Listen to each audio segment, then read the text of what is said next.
Halo teman-teman, kembali berjumpa dengan Kanala ID. Di video kali ini kita mau bahas soal 7 saham terbaik untuk nabung saham, tapi dengan modal hanya sejutaan. Nah, video kali ini bagus dan cocok banget untuk Anda yang mau nabung saham dengan budget 1 juta per bulan. Atau untuk Anda yang mencari perusahaan bagus tapi bisa dibeli dengan harga terjangkau dan yang ingin punya passive income dari dividen. Jadi, video ini hadir untuk jadi solusi buat teman-teman yang budget nabung sahamnya sekitar 1 jutaan lah sebulan. Dan nggak hanya itu, kita juga akan bahas gimana strategi yang tepat untuk nabung ataupun investasi saham dengan budget tadi. Sebelum lanjut, jangan lupa untuk subscribe dulu ya. Yuk langsung aja kita bahas. Nah, pertama yang mau Kanala sampaikan adalah jangan menyepelekan uang 1 juta per bulan. Mungkin ini buat sebagian orang 1 juta tuh nggak terlalu banyak, tapi kita coba hitung pakai investment calculator ya di sini. Misalnya kita coba mulai dengan 1 juta, anggap aja itu $100. Kemudian kita masukkan periode waktu misalnya 10 tahun. Lalu return per tahun itu 10%. Dan additional contribution-nya setiap bulan kita nabung 1 juta.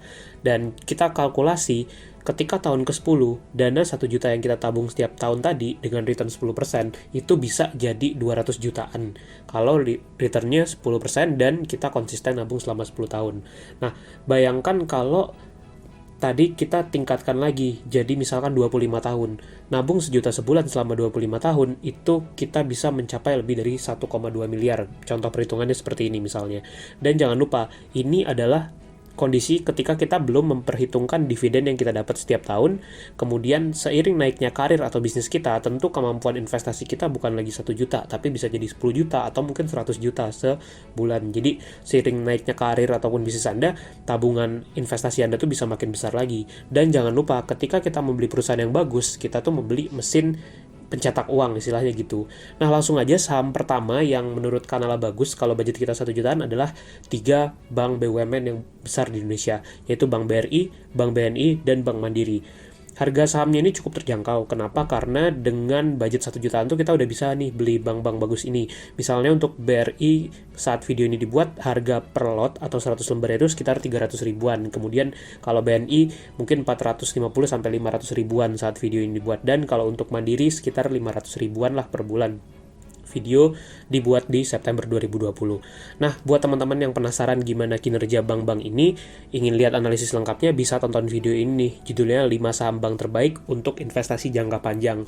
Di video itu, Kanala udah bahas secara detail prospek, analisis, dan juga strategi untuk berinvestasi di Bank BRI, BNI, dan Bank Mandiri tadi. Khusus kalau ingin lebih detail tentang Bank BRI, bisa nonton video ini nih, judulnya Peluang Emas, Investasi Saham BBRI Seumur Hidup. Di sana Kanala bahas strategi investasi jangka panjang di saham BRI. Nah, kalau khusus untuk Bank BNI, Kanala juga udah pernah bahas nih di video yang ini. Judul videonya, Cara dan Strategi Jitu Investasi Saham BBNI. Link videonya ada di deskripsi dan teman-teman bisa pelajari itu kalau ingin mengulik lebih detail tentang saham Bank BNI. Saham kedua yang Kanala sukai dengan budget sekitar 1 jutaan adalah BJTM atau Bank Pembangunan Daerah Jawa Timur. Jadi ini adalah bank pembangunan daerah yang dimiliki oleh Pemprov Jawa Timur dan pemerintah daerah di Jawa Timur. Nah, daya tarik dari BJTM ini adalah beberapa hal. Pertama, kinerja fundamentalnya cukup bagus. Jadi dalam beberapa tahun terakhir revenue dan net profitnya itu naik terus. Kemudian laba bersihnya bagus juga, dan yang paling menarik adalah dividend yield dari saham BJTM ini sekitar 7-8%. Jadi ibaratnya kita seperti punya deposito yang bahkan bunganya lebih tinggi dari deposito gitu. Nah, untuk mempelajari analisis lengkap saham BJTM bisa nonton video ini nih, judulnya Prospek, Analisa Fundamental, dan Value Investing Saham BJTM. Atau juga bisa cek video yang ini, 5 saham bank terbaik tadi. Salah satunya Kanala di video itu bahas juga soal BJTM. Dan BJTM ini cukup terjangkau karena harga per lembar sahamnya itu sekitar 500 rupiahan. Jadi satu lotnya itu hanya 50 ribuan.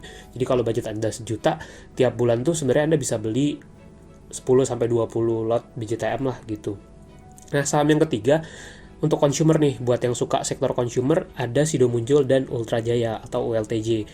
Kita tahu Sido Muncul ini cukup populer, produk-produknya seperti tolak angin, kemudian kuku Bima, dan beberapa produk lainnya. Nah, kalau Ultra, dari namanya aja kita udah tahu bahwa ini adalah produsen susu Ultra. Ultra Milk, kemudian mereka juga punya produk seperti teh kotak, sari kacang hijau, dan lain-lainnya. Nah, ini adalah contoh perusahaan consumer good terbaik di Indonesia. Dari sekian banyak, ini 2 yang terbaik lah gitu. contoh yang terbaik gitu. Dan harga sahamnya cukup terjangkau juga. Sido Muncul itu Rp740 per lembar saat video ini dibuat. Jadi sekitar 70 ribuan Anda udah dapat satu lot. Kalau Ultra Jaya itu sekitar 170 ribuan Anda juga udah bisa beli satu lot. Nah, keunggulan dari saham-saham ini atau perusahaan Sido dan Ultra Jaya ini adalah keduanya perusahaan yang bagus banget dan bertumbuh. Teman-teman bisa cek laporan keuangan mereka atau lihat video analisis kanal nanti. Kemudian juga revenue dan net profitnya terus naik dalam beberapa tahun terakhir. Profitabilitasnya juga keren banget, margin profitnya oke, dan untuk Sido Muncul ini mereka rajin bagi dividen. Dividen payout ratio dan yieldnya cukup lumayan, tapi kalau Ultra Jaya memang yieldnya lebih kecil untuk dividennya. Kalau teman-teman prefer untuk dapat dividen, Sido itu lebih baik gitu.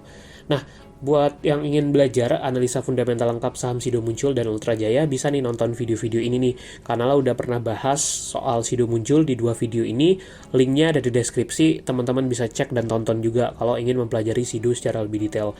Atau untuk saham Ultra Jaya, bisa nonton video yang ini. Di video tersebut kita udah ulas juga fundamental saham Ultra Jaya. Yang keempat, ada saham INDF atau Indofood Sukses Makmur. Nah, kalau yang ini masyarakat Indonesia pasti udah familiar banget. Jadi, Indofood ini adalah sebuah grup bisnis yang punya banyak lini bisnis, mulai dari consumer branded products, kemudian juga ada Bogasari, agribisnis, dan distribusi. Ini adalah lini bisnis utama dari INDF atau Indofood Sukses Makmur. Dan harga sahamnya juga cukup terjangkau sebenarnya, karena saat video ini dibuat, harga sahamnya itu sekitar 7 ribuan per lembar sahamnya. Jadi satu lot itu mungkin 700 ribuan ya. Dan harganya juga sempat naik turun, pernah di 5 ribuan juga per lembar, jadi termasuk terjangkau harganya. Beberapa contoh brand besar yang mereka punya, misalnya Indomie, Popmie, Sarimi, teman-teman pasti sangat familiar dengan merek-merek ini. Dan mereka nggak hanya punya produk mie, tapi juga banyak banget yang untuk ada brandsnya. Itu ada dairy, kemudian juga ada snack foods, bumbu makanan, minuman, dan banyak lagi. Nah, kinerja fundamental INDF ini juga terus bertumbuh dalam rentang waktu paling tidak 10 tahun terakhir. Kita bisa lihat bahwa revenue-nya naik dari mungkin masih di tahun 2010 tuh sekitar 30-an triliun lebih, sekarang tuh udah bisa mencapai 76 triliun lebih. Jadi revenue-nya naik terus dan diikuti juga dengan pertumbuhan net profit. Walaupun dari asetnya juga bertumbuh, namun rasio ekuitas terhadap utangnya itu lebih tinggi dibanding ekuitas yang dimiliki oleh Indofood ini. Tapi dengan dukungan kinerja fundamental yang bagus tadi, cukup oke lah, jadi masih bisa dibilang aman gitu. Dan kalau kita lihat dari rasio profitabilitas, gross marginnya INDF itu mendekati 30% ya. Kemudian operating profit margin dan net profit margin teman-teman bisa lihat juga di situ. Nah, memang net profit marginnya INDF ini nggak di atas 10% ya. Kalau kita lihat dalam beberapa tahun terakhir itu selalu di bawah 10%. Sebenarnya ini angka yang cukup kecil juga, tapi ya masih tidak terlalu jadi masalah lah. Karena kan INDF ini adalah grup bisnis yang mewadahi banyak sekali perusahaan. Jadi itu adalah akumulasi dari semua anak usahanya tadi. Nah, kalau untuk earning per share dalam beberapa tahun terakhir masih mencatatkan pertumbuhan. Bahkan di 2020 ini saat terjadi pandemi Covid ini, INDF diperkirakan labanya itu masih tidak akan terlalu terganggu dan mungkin masih akan meningkat. Terlihat di sini EPS-nya diperkirakan masih meningkat.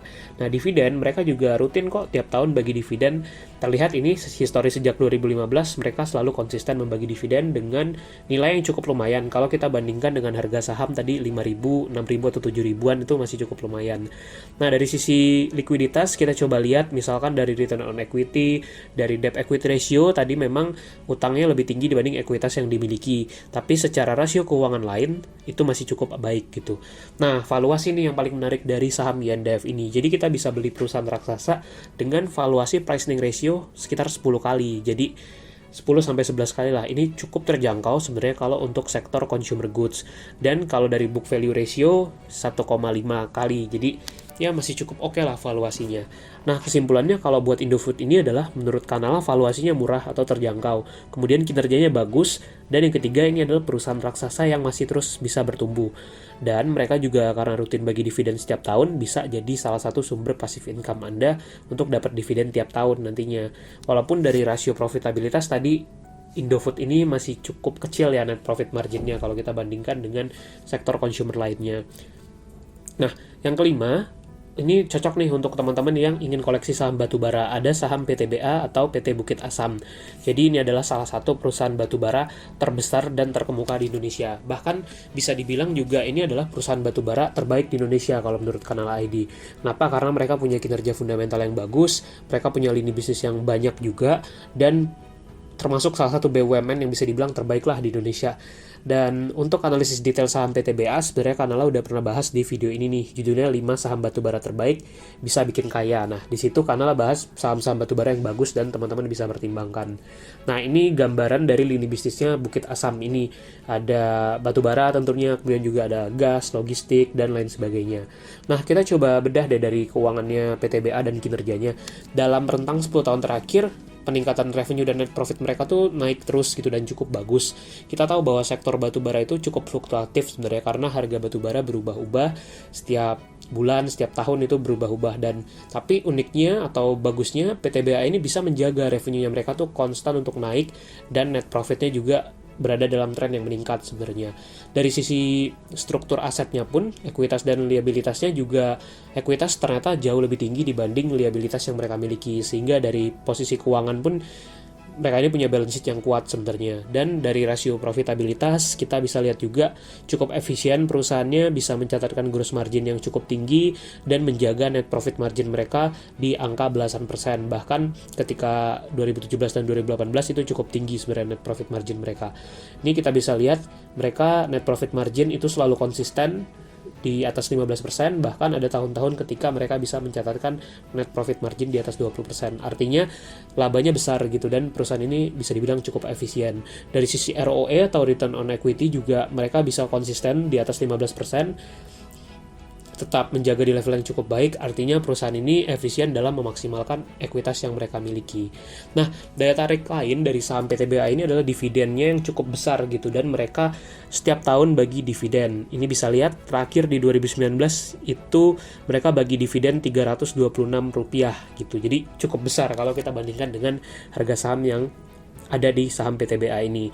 Nah, dari sisi likuiditas mereka juga keuangannya aman, utangnya terjaga juga, DER-nya di bawah 100%, kemudian cash ratio mereka juga bagus banget, dan dari sisi ROE ataupun ROI juga bagus di sini. Nah, valuasinya gimana? Valuasinya kalau kita lihat price earning ratio tuh saat video ini dibuat tuh sekitar 6,2 kali. Jadi ya cukup masih oke lah untuk sektor batubara dan mulai murah sebenarnya. Dari sisi book value ratio juga 1,15 atau mungkin mendekati 1,2 lah.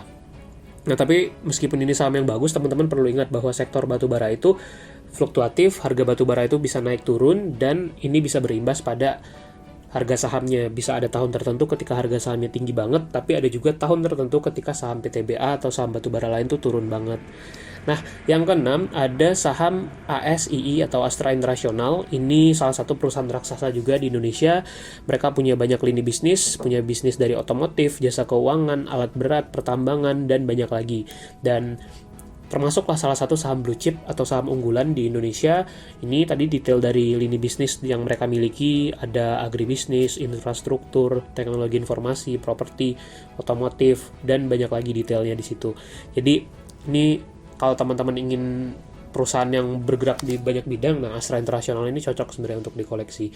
Dan kalau kita lihat harga saham per lembarnya itu saat video ini dibuat tuh di bawah 5.000. Jadi dengan 500 ribuan sebenarnya teman-teman udah bisa koleksi saham Astra International ini. Nah, bagaimana dengan kinerja fundamentalnya? Dalam 10 tahun terakhir memang ada tahun-tahun tertentu ketika mengalami penurunan, tapi kita bisa lihat beberapa tahun terakhir itu trennya naik lagi. Artinya revenue-nya Astra itu naik lagi, dan net profit-nya juga masih bisa dibilang cukup baik. Walaupun dari sisi ekuitas dan liabilitas utangnya cukup tinggi juga kalau kita bandingkan dengan ekuitasnya. Dari grafik ini kita bisa lihat itu hampir mendekati 100%. Nah, untuk rasio profitabilitas Astra International juga menjaga di level yang cukup baik dan oke. Kita bisa lihat di sini untuk grafik profitabilitasnya, dan perusahaan ini termasuk salah satu yang punya kinerja yang bisa cukup konsisten ya kalau kita perhatikan di sini. Nah, di Juni 2020 ini net profit marginnya meningkat pesat, tapi jangan lupa peningkatan net profit ini diakibatkan salah satunya karena divestasi juga. Bank Permata yang mereka miliki itu dijual dan akhirnya menjadi tambahan net profit buat mereka. Ini kita bisa lihat di 2020 ini sebenarnya bisnisnya grup Astra ini cukup terganggu dengan pandemi COVID gitu. Tapi tadi karena ada divestasi dari Bank Permata menyebabkan EPS mereka di kuartal 2 itu meningkat justru. Jadi itu satu hal yang perlu dicermati. Nah, dari sisi dividen, mereka juga konsisten setiap tahun membagi dividen, bahkan ada dividen interim. Jadi setahun itu bisa 2 kali bagi dividennya. Tentu ini menarik banget buat teman-teman yang suka koleksi saham-saham dividen seperti ini.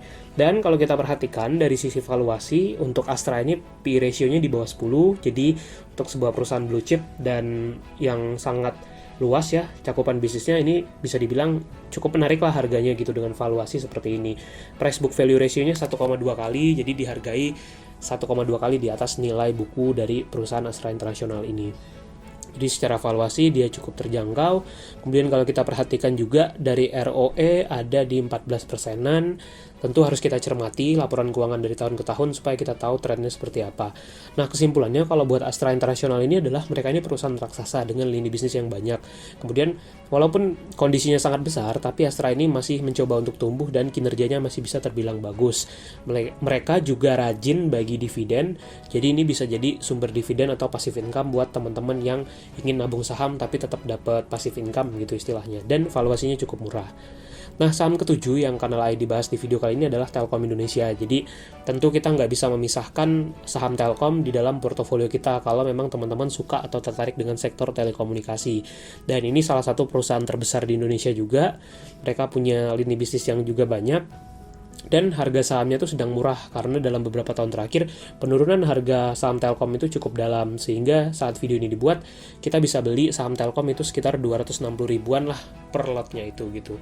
Kalau kita lihat dari sisi revenue, grafiknya naik terus. Ini menandakan perusahaan yang terus bertumbuh dalam jangka panjang.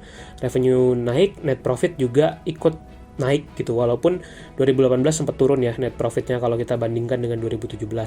Kemudian dari sisi ekuitas dan liabilitas juga liabilitasnya meningkat dalam 2 tahun terakhir, bisa kita lihat di grafik ini.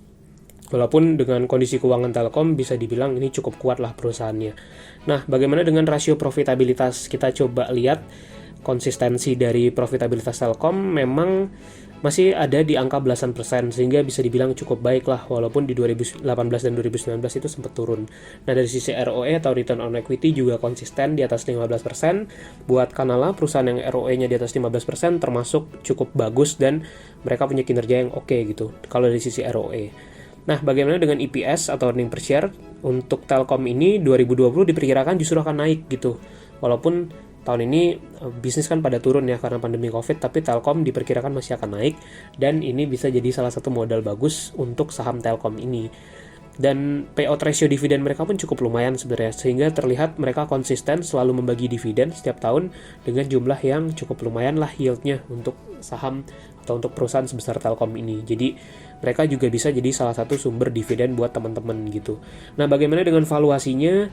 Valuasi price earning ratio tuh sekitar 12 kali saat video ini dibuat. Untuk book value ratio tuh di bawah 3 kali, yaitu 2,78. Kalau dari book value ratio memang kelihatan agak tinggi ya, tapi kalau kita lihat secara historis, saat ini tuh justru saham Telkom sedang berada dalam fase yang cukup murah kalau kita bandingkan dalam 5 tahun terakhir. Secara valuasi Telkom tuh sedang murah sebenarnya. Nah, itulah 7 saham yang semuanya bagus-bagus yang Kanala review di video kali ini. Kesimpulannya apa? Pertama adalah teman-teman pilih perusahaan yang sesuai preferensi teman-teman. Jadi nggak usah semuanya dibeli gitu, tapi pilih aja yang sesuai nih sama preferensinya teman-teman. Misalnya suka bisnis perbankan gitu, ya udah koleksi saham bank aja, itu juga bisa. Dan pembeliannya pun nggak usah banyak-banyak, cukup 2-4 saham aja supaya lebih terfokus dan kita bisa fokus di perusahaan-perusahaan yang terbaik aja. Terlalu banyak saham di dalam portofolio itu bisa membingungkan sebenarnya. Jadi Kanala sarankan 2-4 itu udah cukup. Nah, kemudian gimana nih strateginya? Salah satu penonton ada yang bertanya, kalau kita beli saham tuh harusnya tiap bulan atau seperti apa? Karena kalau tiap bulan kan valuasinya makin mahal gitu. Nah, kalau strategi Kanala ID, caranya seperti ini, yaitu kalau emang ada budgetnya, tiap bulan kita bisa beli, tapi nyicil-nyicil aja, beli dikit-dikit, jangan langsung semuanya dibeli. Kecuali ketika valuasi sedang murah, misalnya contoh kayak lagi terjadi market crash di 2020 ini, atau valuasi sahamnya murah. Nah, kalau itu Kanala akan beli lebih banyak biasanya. Kemudian Kanala tuh fokus banget ke valuasi juga. Jadi kalau perusahaannya bagus tapi valuasinya lagi mahal banget, kita akan tunggu sampai bisa dapat di valuasi yang lebih murah. Itu supaya returnnya bisa maksimal. Dan kita juga selalu menjaga alokasi cash 10-30% dari portofolio saham. Itu tipsnya. Sekian dulu video kali ini, semoga bermanfaat, dan kalau ada pertanyaan silahkan komen di bawah ya.